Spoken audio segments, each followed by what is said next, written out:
Salutations friends, welcome back to my channel. Today's video I'm going to be answering more of your questions and comments. I've really come to love doing these videos. They're a great way to kind of deep dive into some questions you guys have, and even myself, some questions I wouldn't even think that you guys would have. So I'm going to try and do these, like I said, as frequently as possible, at least once every 2 weeks. So today I have a few questions that I'm going to be answering. I'm going to try and answer as many as possible. There's like one, maybe two questions that I'm going to be going very heavy into for a very long time. And as always, just a disclaimer, anything I talk about in regards to sponsorships, other reviewers, being a reviewer, anything like that, I'm only using myself as a reference. I'm not referencing anyone else. It's only my experiences. I just kind of want to let you guys know that going forward, because there is, like I said, a few tricky questions in here that I think that you guys deserve to have answered. So let's get into it. You will be seeing the cat cup a lot in this video. I have been super coffee, like my throat is just super congested. So weird jumps, cat cup, welcome. Also, if you guys have a name for the cat cup, let me know. I think it deserves a name other than just cat cup. All right, so the first question I'm answering is from JD, and this is on my top 10 or updated top 10 rose fragrance video. And JD asked, I've noticed you say a couple of times that you're selling a small bottle so you can buy a big bottle of the same scent. Why don't you just use up the small bottle then get a big bottle? This is a great question. And this is going into my kind of weird OCD with how I collect things. So I have a way that I like to collect and a size that I like to collect. If possible, I prefer just to have, for my own sanity, if that makes sense, the largest bottles possible. It's not very efficient, or does it really make sense when you have a collection of fragrances that is over, I'd say maybe 10 bottles.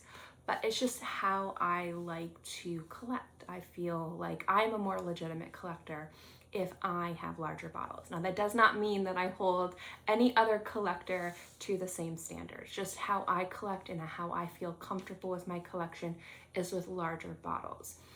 I also don't really consider a fragrance to be in my collection if it's a travel size or if it's a decant. So it has to be a bottle. So if I'm filling holes in my collection, I need to at least buy a bottle of it.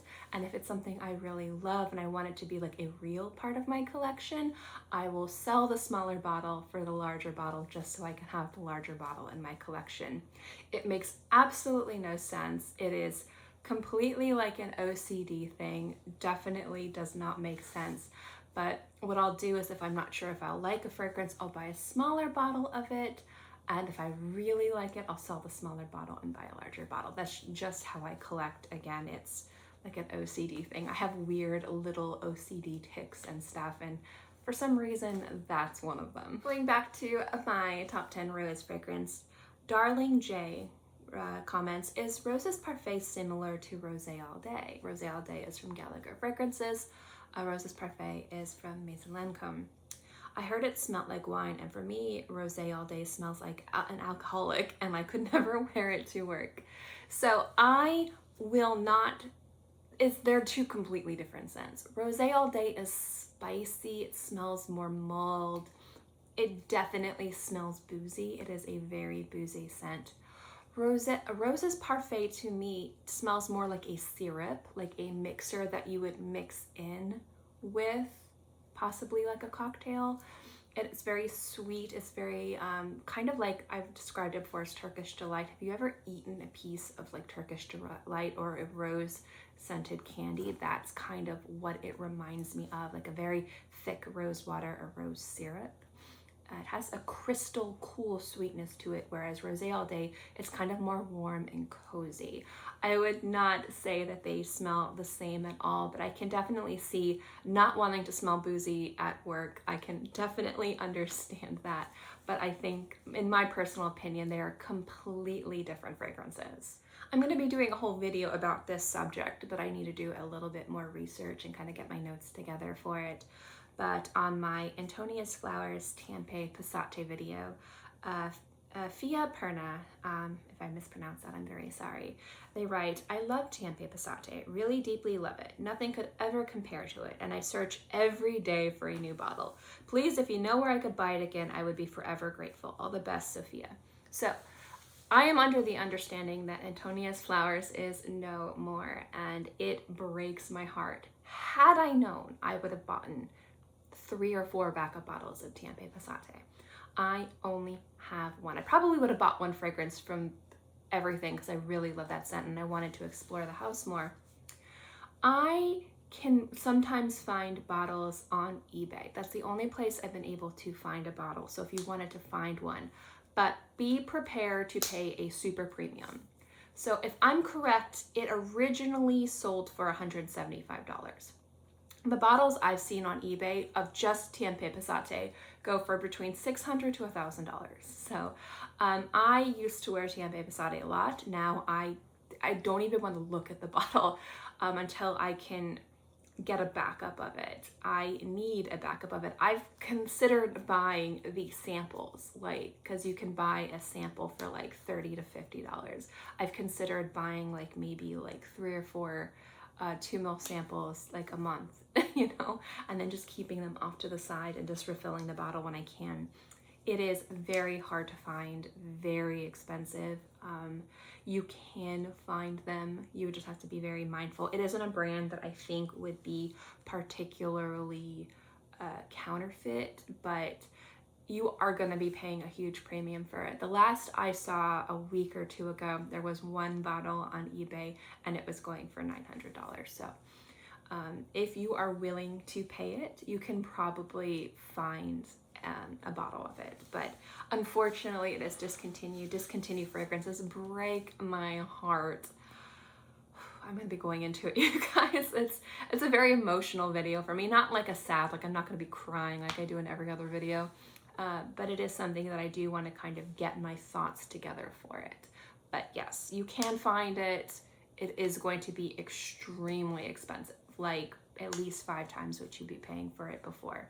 So I'm just letting you guys know. Now this next comment is the comment that I kind of mentioned earlier that's going to be a little controversial. I'm going to be very open and honest with you.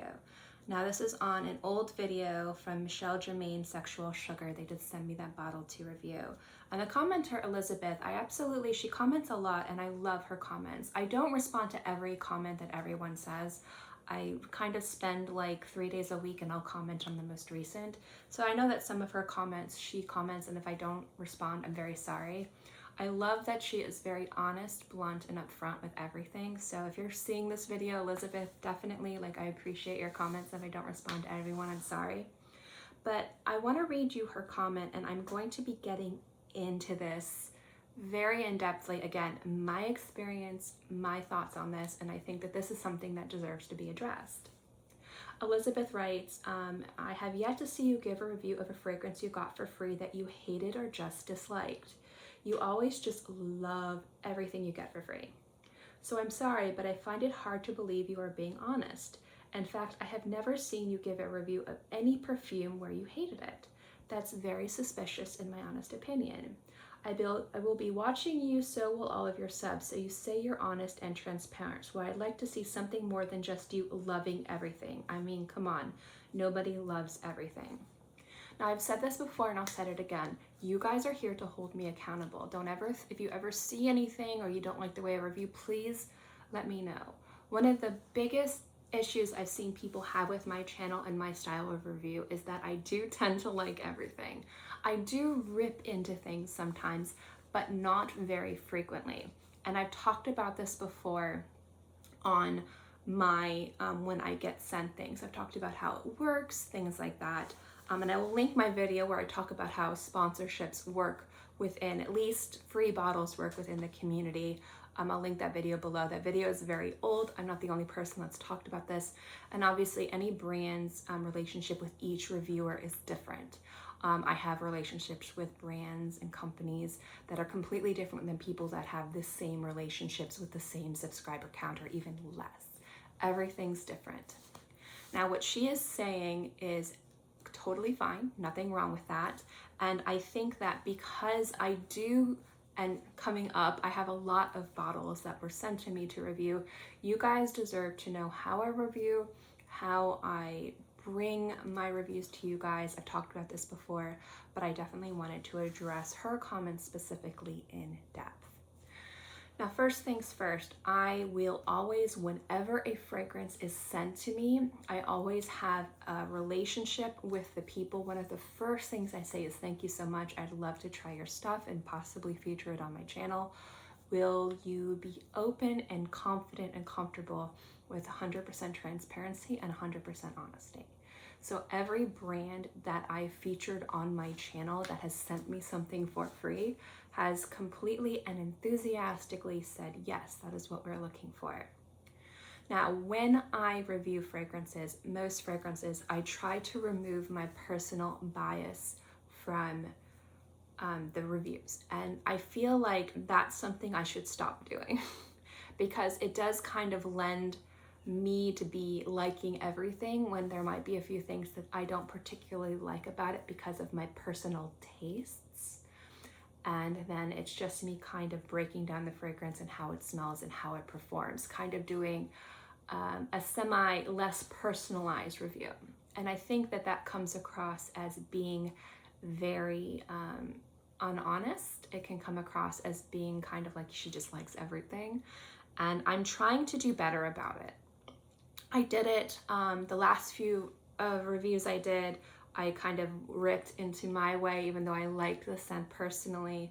I ripped into Perfect from Marc Jacobs, and I'm gonna really try and either remove my biases when it comes down to liking something but thinking it's boring or maybe it's uninspired or not worth the price, and definitely start being more open about things that I dislike, even if it's like not my taste. I feel like adding my own personality and my own, what's the word I'm looking for, my own taste to my channel will help you guys in the long run rather than just me being a blanket. Like, I like it, I love scents, because I really do like a lot of things, even if it's not personally how I want to smell all the time.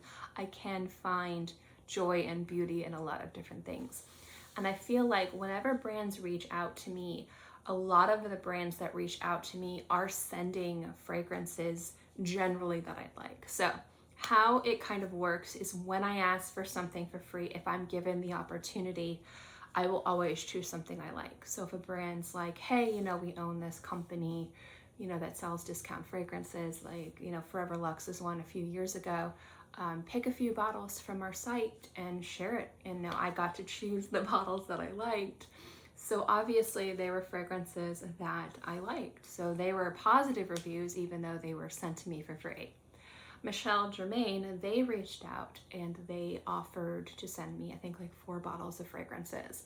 And the thing with mainstream designer scents is I don't hold them to the same accountability that I would more expensive niche fragrances. So I'm not going to tear those apart if they smell nice, if they smell complimentary, if they smell like something I think a lot of people would wear. It's going to come across as positive. And when I work with brands, there's been very few times where brands have sent me something and then sent me something again. So I don't expect a full-blown relationship with these brands because they're sending me like a discovery pack. So I'm not trying to keep that relationship going.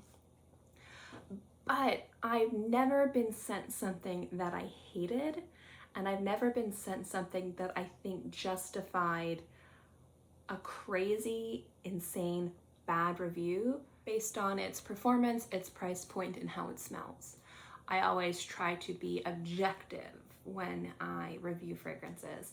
And like I said earlier, I think that that's a problem because it comes across as me liking everything. So to answer her question, have I ever disliked anything that was sent to me for free to review? Some of the fragrances have not been my taste, but I don't think that they're bad fragrances, and I don't think that they deserved to be overtly bashed, because again, I'm gonna, I like to smell like really intense ouds and very challenging scents. So I'm not gonna rip apart a fragrance that's, designed to be an everyday scent for young women that smells beautiful and flowery. You know, like it's different. But, and my big old but, that doesn't mean that it doesn't come across as me being dishonest, as me sucking up for free bottles, for me being a shill. I can understand where that mentality can come from, and I fully and completely respect people that think that way. Definitely. I will say that free bottles are part of the perks of having a YouTube fragrance channel. I mean, I got my first few bottles when I had under 300 subscribers. Like, it's definitely a perk, but I hate it too. Like, I really do. I like it when I can choose it, so that way I know what I'm getting myself into. I know I can say, I chose this bottle. This is the one that I chose. I love it. I've had decants, I've had samples, things like that. But when fragrance houses reach out and offer to send things, I like to accept, so that way I can have a variety of different content for you guys, but I can understand and respect that it seems kind of greedy and selfish and shilly. Like, I understand that. So when people comment, and a lot of people do, and I wanted to answer Elizabeth specifically because she does comment a lot, and I love the fact that she is unapologetically like herself, her tastes and fragrances, and she's not afraid to say, I don't like that, that's gross, why does everything have this? I definitely respect that about her.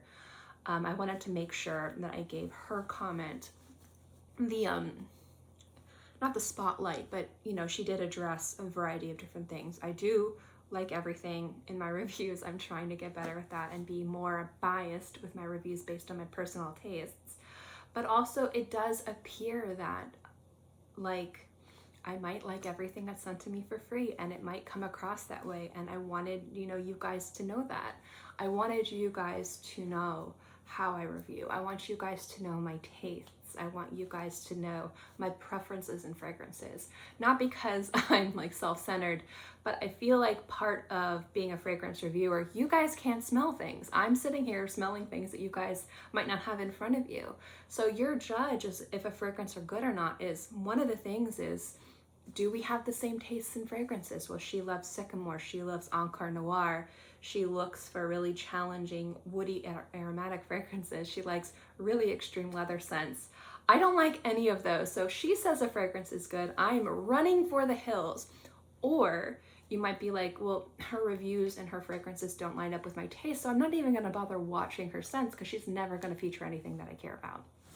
And I know that I need to start reviewing more with my taste, so that way, when you guys watch my videos, you can say, well, I don't like your taste, so I'm going away. Or yes, somebody who finally agrees with me that they like to smell like the back end of a cow. Let's do this. I'm not saying I like to smell like that, but there are some crazy, intense fragrances out there that do smell like that.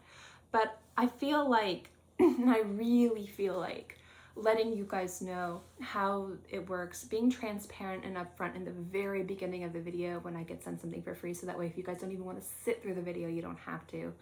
And just trying to be as honest and upfront with you guys as possible is literally the only thing I can do to prove to you guys that I'm not a shill and I don't just like everything.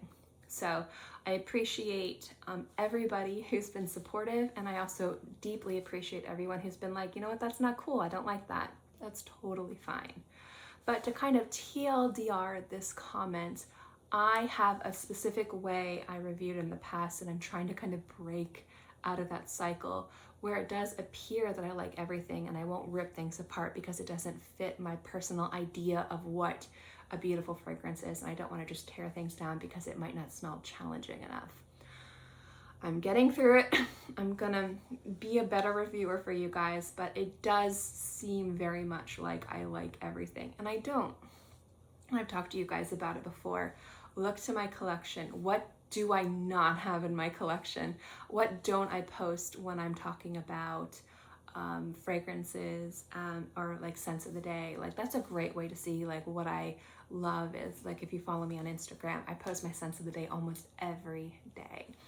I post the scent of the day that I'm most excited to wear, or at the time I'm wearing, because I wear like 3 to 4 different scents every day. But that's a great way to see what I'm wearing, what I'm excited to wear, and you'll probably see those fragrances on like upcoming lists and things like that. But I just wanted to kind of sit down, and I think I talked in circles about this. So again, I'll just TLDR it. I think that receiving bottles for free is a great perk of having a YouTube fragrance channel. I think that it can definitely be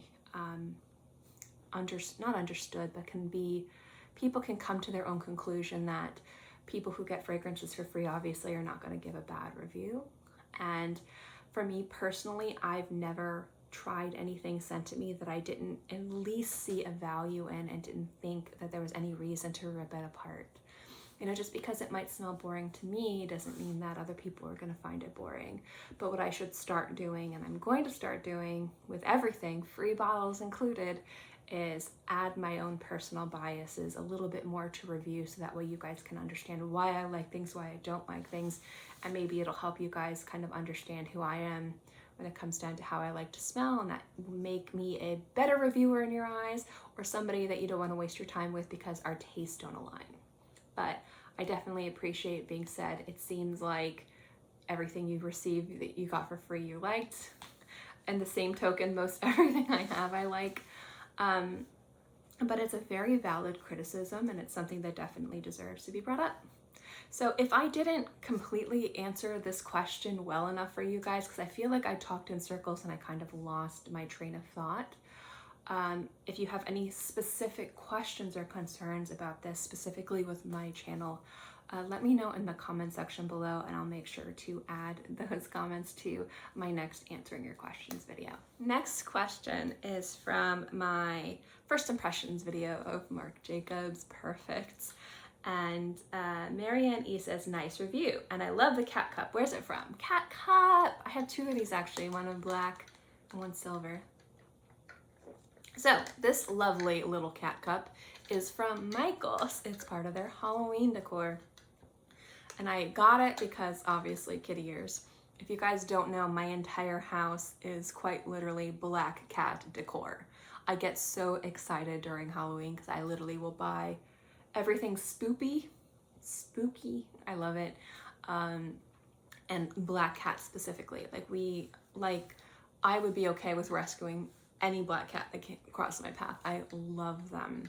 So when I saw I had black kitty ears and I needed a cup for water because I've been coughing a lot, I got it and I fell so in love with it. I thought to myself, my heart would be broken if anything happened to it. So I got a backup. But I got it from Michaels. I think it was like $10, but they had like 40% off. So this is where I got my cat cup. And right now it's actually filled with tea with a little bit of honey for my throat. But yeah, cat cup. And I do want to get googly eyes for it. And the last question is a simple one, actually. Ranking my entire zoologist fragrance collection. And Sanford Press asked, am I still in Florida? Yes, I'm still in Florida. So I used to live in Fort Lauderdale on the river. So super muggy, very hot, very humid, very beautiful, idealistic place to live. It was gorgeous. We moved to Gainesville last year in August because climate change. And some people are like, climate change isn't real. Some people are like, that's silly. When you have fish swimming on your porch because of king tide, because the tides are getting worse and hurricanes come, and you can see the change. Like I could see how it was affecting the property value. We could see how it was affecting our way of life. Like it very, very, very much went from like a decent rain would have the same impact water-wise than a huge hurricane. We knew very much that we had to leave. And, you know, for us, you know, if you believe or don't believe in climate change, I'm not gonna sit here and, you know, debate or educate anyone on that. But when you have fish swimming on your back porch, that's yards and yards and tens of yards away from the seawall, and you have to spend hundreds of thousands of dollars to make the seawall higher, and you have to put out all this money, and then in like 10 years you're gonna have to do it again. It just becomes like, do you want to keep up with that, or do you want to kind of go? And for you know, my mother-in-law, John, and myself, we were gonna go.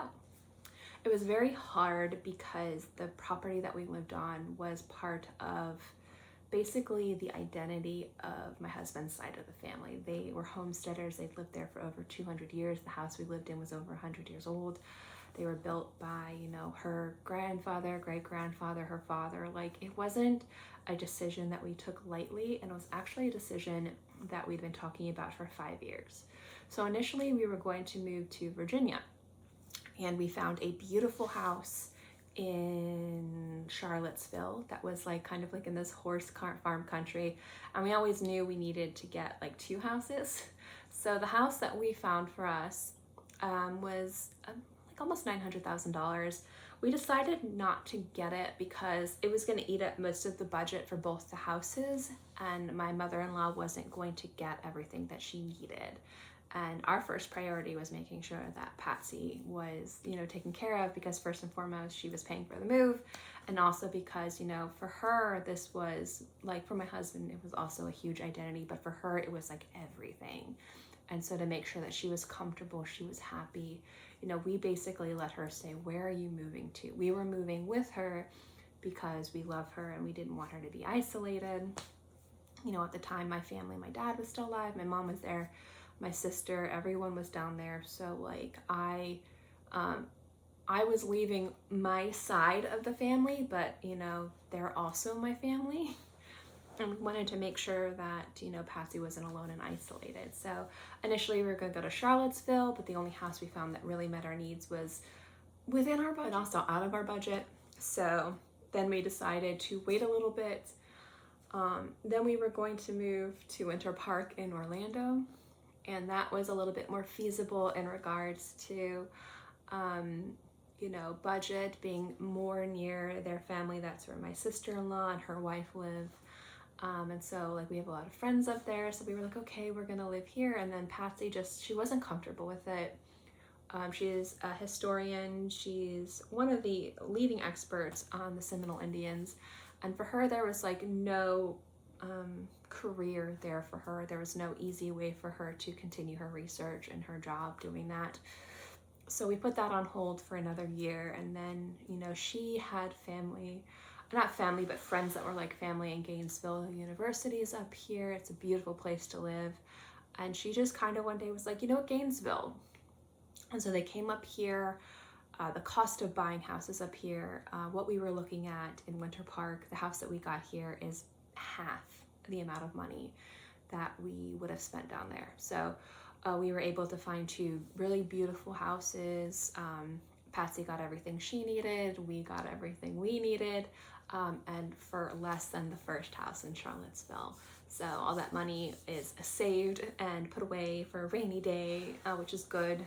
That's more money that Patsy can live on, and she can, when the pandemic lifts and everything like that, she'll be able to travel again. She loves to do traveling. She loves to collect art.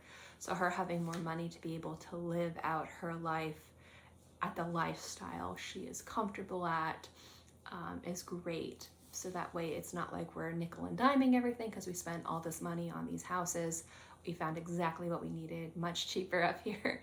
And so now Patsy will have the freedom to kind of renovate her house and do whatever she needs to make that house her home. We're perfectly fine here, you know, like we're pretty easy. But she has, she used to own an orchid farm in Hawaii, so orchids are very important to her. She collects art, she's a historian. She has a lot of things that she is very important to her. And we just wanted to make sure that she had everything that she needed to make her life happy and fulfilled.